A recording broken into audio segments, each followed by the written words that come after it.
कयो यार अजर यार रहम कयो यार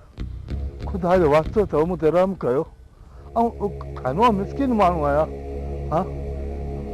यार मुंहिंजो को बि ॾोह कोन्हे मूंखे जेको मथां हुकुम पियो मिलंदो उन ते अमल कंदोसि बसि ॿियो त मुंहिंजो को बि कसूर कोन्हे यार खुदा जो वास्तो अथव हीअं न कयो जेसि ताईं सही सही न ॿुधाईंदे तोखे हितां वञण कोन ॾींदासीं जंहिं पंहिंजो ख़ैर घुरी थो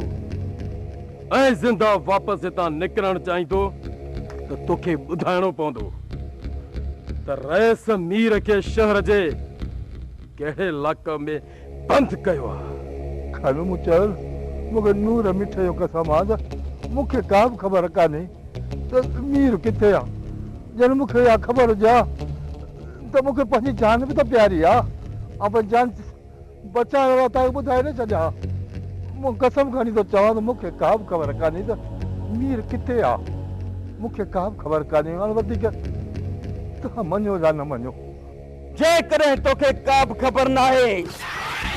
त पोइ तोखे ज़िंदा रहण जो को बि हक़ कोन्हे बरकलमो ला इलाहा इल्लल्लाह मुहम्मद रसूलुल्लाह तरस अचर तरस तॾहिं हिते आयो आहे मानी खाराए पोइ था मारियूं अहिड़े शैतान खे मानी खारायूं जंहिं सॼे ॻोठ खे विड़ाए नास कयो आहे हा खानू वाधल सही थो चए ही त हुन इज़त जे लाइक़ ई न आहे जो हिन खे मानी खारायूं